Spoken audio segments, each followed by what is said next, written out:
Stella, can I talk to you for a moment? Alan, taking a break now? I'm on a break too, so it's fine. What's up?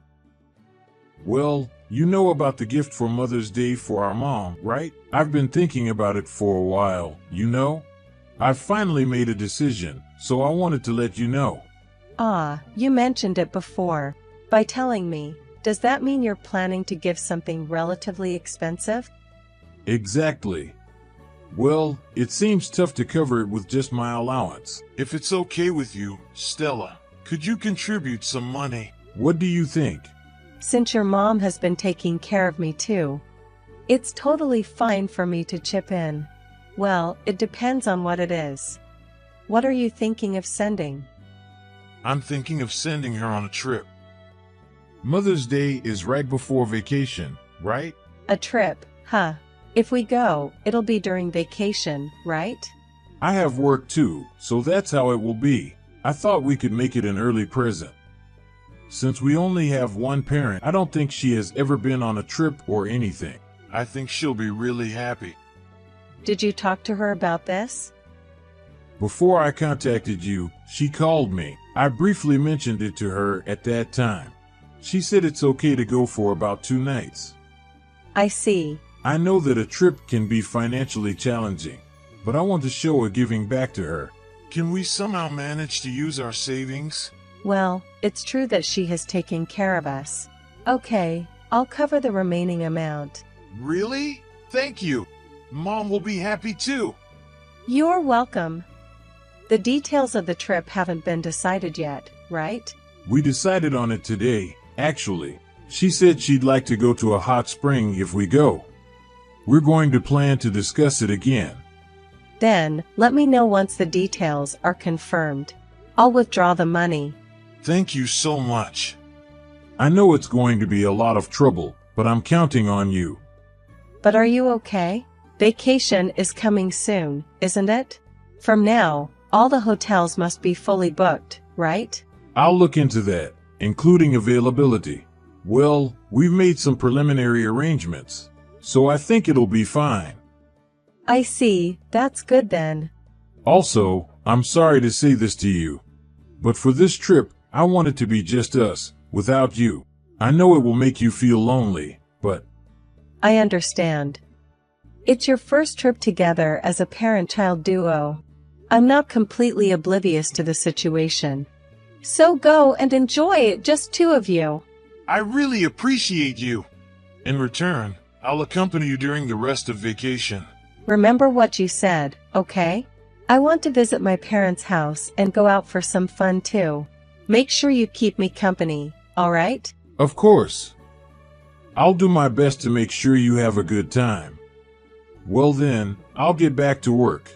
Thank you so much for this time. Got it, I'll get back to work too. Good luck, Alan. Alan, how's it going for you? Have you arrived at the hotel already? We just checked in a little while ago. We're discussing where to have lunch with her right now. I'm glad you arrived safely. I looked up some websites briefly. And there are many delicious things in the area, right? What are you planning to eat? I'm torn between Chinese food and sushi. Both places look delicious. Lucky you! Now I feel like having something to eat too.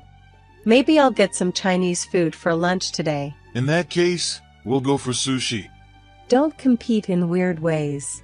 But it's really good. I'd love to go to a hot spring too. Take me there next time, okay?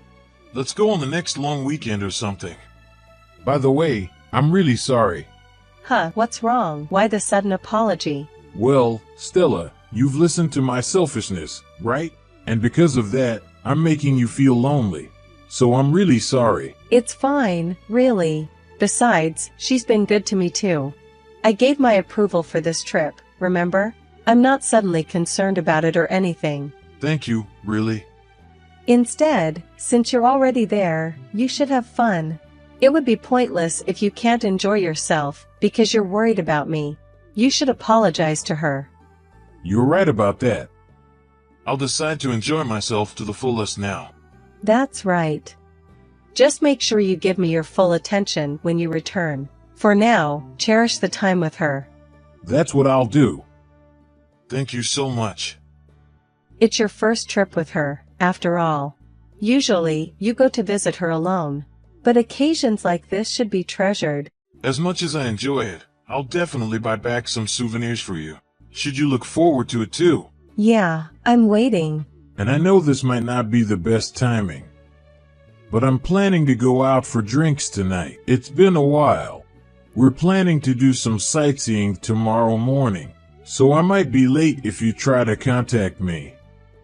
If that's the case, it's totally fine.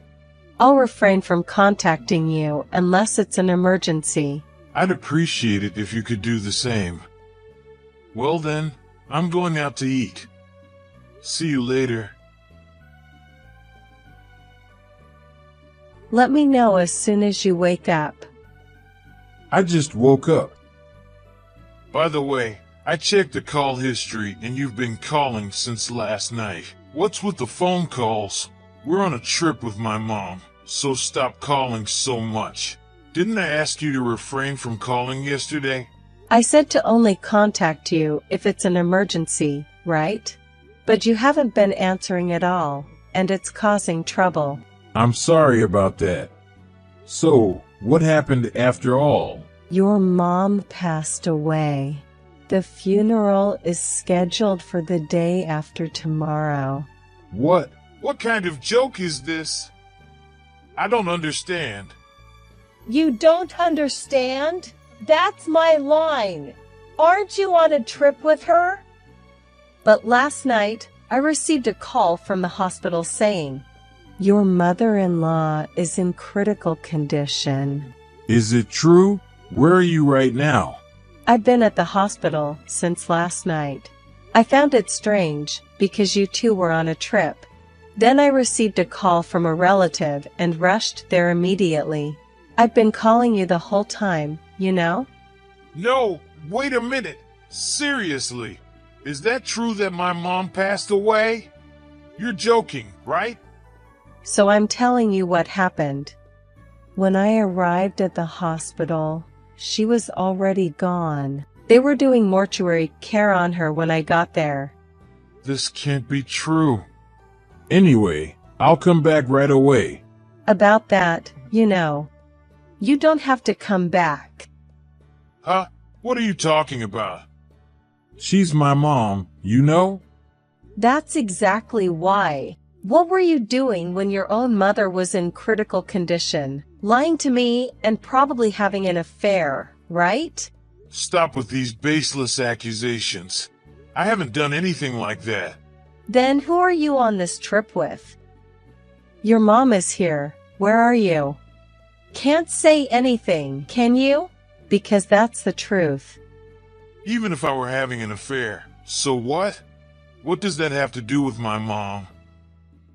Because it's relevant, I'm telling you. What are you talking about? Where's the relevance? When you occasionally went back to her house alone, it wasn't to visit her. It was just an excuse for your affair, right? Even more, you were also asking her for money. Why are you bringing up that now? The auntie who contacted me told me about it. She said that you only visited your mom when you were with me, and that she struggled financially because of the money you asked her. I was really surprised because I didn't know any of that. But even so, that doesn't justify this, right? The fact remains that I'm the only child of my mother. Do you have the right to stop me from visiting my own parent? I don't have that right. I can't even stop you from attending the funeral. Well then, that's fine. Stop interfering. But you know, it's not just my opinion. It's the collective sentiment of all your mom's relatives. Everyone. They don't want to meet someone like you. They're saying, don't come to the funeral. You don't have the qualification to bid farewell to a mother to whom you caused suffering and betrayed your wife. Understand? Don't mess with me. I'm definitely going, all right? Oh, really? Well, do as you please then. Well, I don't think they'll let you in, though. What do you mean by they won't let you in? You'll find out when you come and see, won't you? Well then, I have preparations for her funeral. So please don't contact me anymore.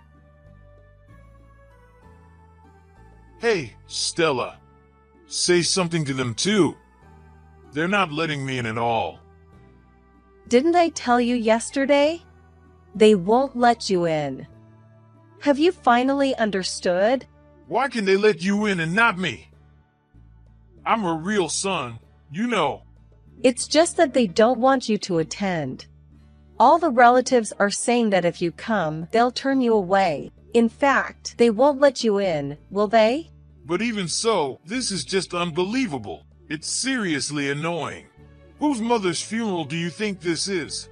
I don't think complaining there will make any difference. Anyway, just be quiet and behave, all right? No, I'll definitely go in. I'll go and have a talk with them. Seriously, it's impossible to reason with them. They said, how dare such an unfilial child like you show up? Seriously, stop joking around. Have you given up already? It's obviously a waste of time, and the funeral is about to start soon. That's exactly why. You're inside, aren't you? So tell them to let me through. Of course, I do not want to, right? Why should I have to help you? Let me tell you, I feel the same as everyone else. In fact, it's because you never paid attention to her until now, right? So why is it now? I never expected things to turn out like this. You're the one who caused all this, you know? And yet you still look like it's not your fault. How shameless can you be? Don't get mad at me just because I had an affair. It's said having an affair is a sign of a man's worth, right? Just let it go and let me in already. It's up to us to decide that. Don't act defiant and say things that make no sense. And by the way, don't try to force your way in. If you do, I'll call the police. Don't make a big deal out of it. I just want to bid farewell to my mom. Even if that's the case, no one wants that. So, it's pointless. Plus, it would be troublesome if the police were called, right? It would be troublesome for me too, so just wait in silence. So you're okay with me having an affair? Huh? Why do you think that? Because if your husband gets arrested, it would be troublesome, right? So, does that mean you're not concerned about the affair? Never! I just don't want the divorce process to be a hassle. I have no intention of forgiving you and the woman you had an affair with. I'll take as much money as I can from you. No, seriously, give me a break. I'll give back to you for this trip's expenses. So please forgive me. How are you going to repay? You didn't have that money, so you lied to me and went on the trip, right? Well, my mom passed away, right? That means there are mom's properties. Considering that, it would be a loss to get divorced now, you know? You understand that much, don't you? I can't believe you're saying such things when you're at a loss for words. It was the right decision not to let you in, after all. What do you mean by that? That's the reason why we're getting a divorce, because you don't understand that. Got it? Just stay quiet. Don't say anything that will embarrass my mother-in-law any further. Is that really okay? Don't you also want some? If we get divorced, you'll definitely regret it. I would regret it if I had stayed as your wife. So let's get divorced. It's the choice that won't make me regret. After that, I ignored his contacts and the funeral ended without any issues. After the funeral, he confronted me about the divorce, but with the help of the relatives who were present, I managed to silence Alan. We went to the city hall together and submitted the divorce papers, and we got divorced. As for her money that he had been talking about, There was no significant inheritance to speak of, especially considering that he had been begging for money. Additionally, he had to pay me alimony, and he broke up with his affair partner. Now, he lives a difficult life. After the divorce from him, I enjoy my independent life. I regularly visit my ex-mother-in-law's grave, reporting on my current situation and cleaning the grave. Even though I divorced him, his mom is still an important mother to me, so I will continue to live without forgetting that.